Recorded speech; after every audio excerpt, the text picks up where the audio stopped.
আমি বললাম আমার অফিসে যাবেন কালকে, একটু ধৈর্য ধরে শুনুন, এটাও আমার ছবি তুলুন।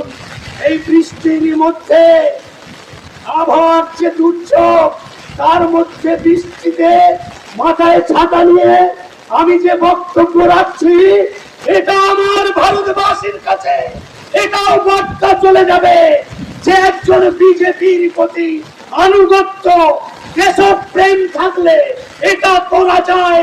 তার দৃষ্টান্ত এই সাতগেছিয়া বাজারে আমি নিজে তার দৃষ্টান্ত রেখে যাচ্ছি। সাতগেছিয়ার মানুষ আগামী দিনে মনে রাখবেন। তো ওইখানে সেই লাহিন্দাকে আমাকে বলছে চলুন রেস্টুরেন্টে নিয়ে গিয়ে আমাকে মোগলাই পরোটা খাওয়াতে চাইছে। আমি বললাম চিরহাত করে, ওই দেখুন গাড়ি দাঁড়িয়ে আছে ব্যান্ডেলে নিয়ে যাওয়ার জন্য, আমি ব্যান্ডেলে যাব। আপনি এত রিকোয়েস্ট করছেন, আপনার অনুরোধে একটা চা খেতে পারি। একটা চা খেয়ে আমি গাড়ি ধরে ব্যান্ডেল মোড়ে গেলাম। ব্যান্ডেল মোড়ে যখন পৌঁছলাম তখন রাত্রি 9:05। আমাকে রাजेंद्र सिंह আমাকে বললেন, देबूदा इतना सारा हमारे कार्यकर्ता यहाँ आए हुए हैं, कम से कम 30-35 हजार आदमी यहाँ बैठा है, मकान के छत के ऊपर, गाछ के डाल में, हर जगह में इतना कार्यकर्ता है आपके भाषण सुनने के लिए और आदवानी जी का रथ वो देखने के लिए आपको बोलना पड़ेगा। তখনও কিন্তু মেমারি পৌঁছায়নি আদবানির সেই রথ, স্বর্ণ জয়ন্তী রথ। আমি বক্তব্য রাখছি, বক্তব্য রাখতে রাখতে কখন 3.5 ঘন্টা পেরিয়ে গেছে আমি নিজেই জানি না।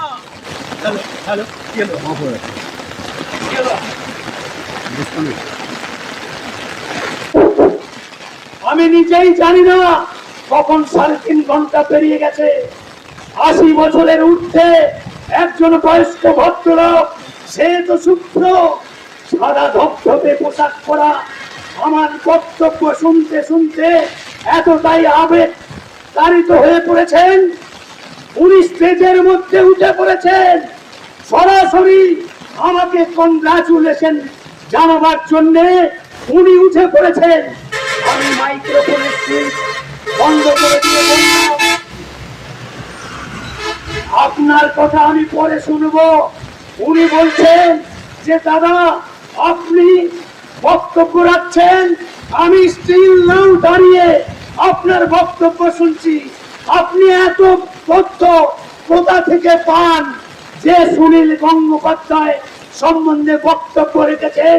সুনীল গঙ্গোপাধ্যায় আমার আত্মীয়, আর এই সুনীল গঙ্গোপাধ্যায়কে আমার ভাষায় যদি কারো ফাটা মাসে বিচি আটকায় আটকাত, আমি বলি সুনীল গঙ্গোপাধ্যায় একটা শুয়োরের বাচ্চা, বামপন্থী মনোভাবাপন্ন একটা শুয়োরের বাচ্চা, যে শুয়োরের বাচ্চা শুধুমাত্র হিন্দুদেরকে আক্রমণ করার জন্য সাহিত্য রচনা করেন আর তার উপন্যাস লেখে। সেই উপন্যাসে কি লিখেছেন জানেন আপনারা? কি করে জানবেন? দেবুদা তাছাড়া তো এইরকম চাচা ছোলা ভাষায় আমাদের বিজেপির কোন নেতার কাছেও জীবনে শোনেননি। আমার কাছে শুনুন, আমি যে শুয়োরের বাচ্চা বলছি, আমি দায়িত্ব নিয়ে বলছি। মরে গেছে সেই মার্ক্সবাদী লেখক, তাকে নাকি জ্ঞানপীঠ পুরস্কার দিয়েছিল তৎকালীন বামফ্রন্টের মুখ্যমন্ত্রী বুদ্ধদেব ভট্টাচার্য। জ্যোতিবাবুরা জ্ঞানপীঠ পুরস্কার কেন দিয়েছিল জানেন আপনারা? ওই সুনীল গঙ্গোপাধ্যায় তার উপন্যাসে লিখেছেন যে বোম্বে থেকে ব্রাহ্মণ পরিবারের উচ্চ শিক্ষিত এক ভদ্র মহিলা সুন্দরবনে ট্যুরে এসেছেন,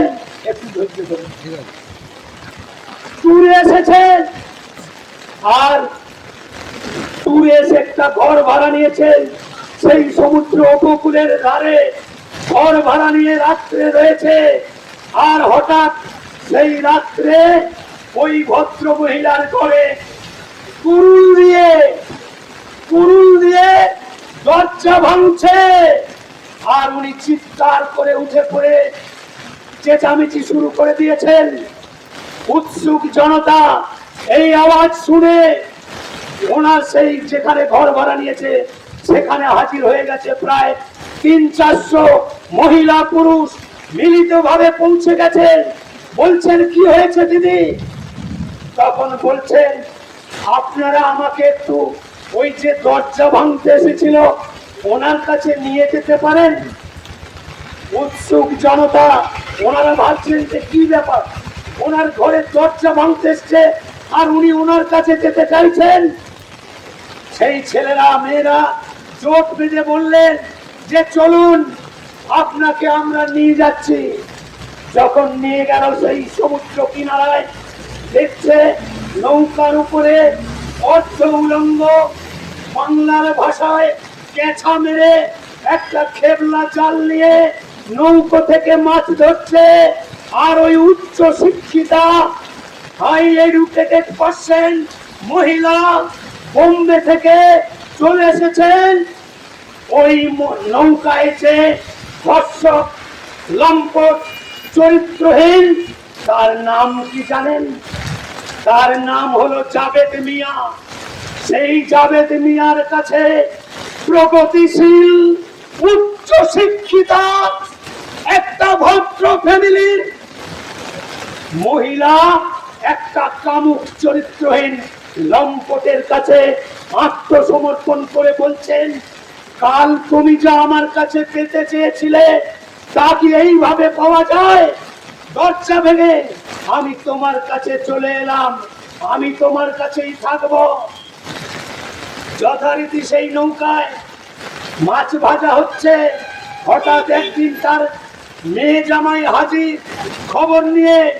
আর মম্মি, মা তো নয়, মম্মিকে মেয়ে আর জামাই কনগ্রাচুলেশন জানাচ্ছেন মায়ের প্রগতিশীলতার উপরে। তাকে প্রগতি মানে কনগ্রাচুলেশন জানাচ্ছেন। ভাবতে পারেন এই সেই শুয়োরের বাচ্চা, এই সেই শুয়োরের বাচ্চা উপন্যাস লিখে হিন্দু ঘরের উচ্চ শিক্ষিতা মহিলাকে একজন ধর্ষক মুসলমানের কাছে আত্মসমর্পণ করায়। আমার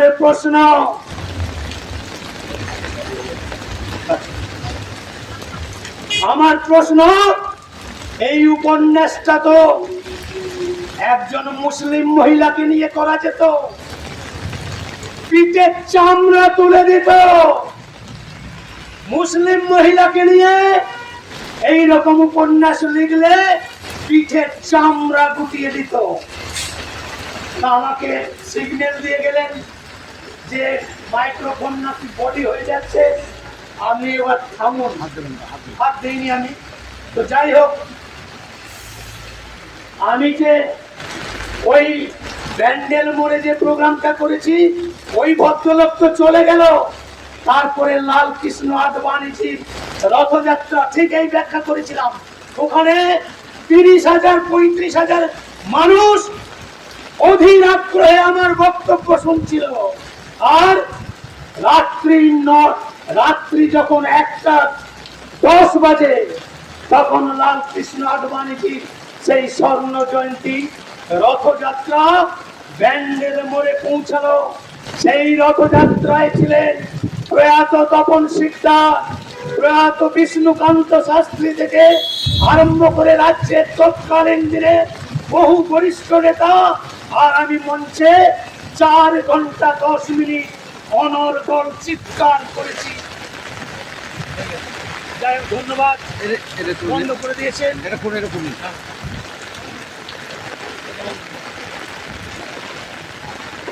জল পায় না, দেখবেন।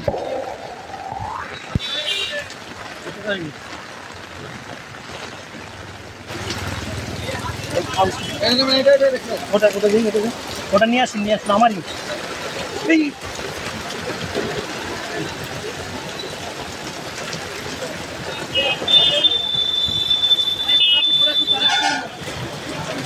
বাহ, দান মোবাইল থেকে আগে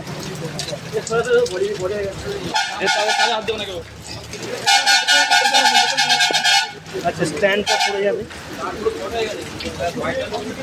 এটাতে ঢুকে যান, আপনি এটাতে ঢুকে যান। ঠিক আছে, মোবাইলে জল ঢুকে গেল না তো, যা হলো হলো। না না চাই ঠিক আছে, ওকে আগে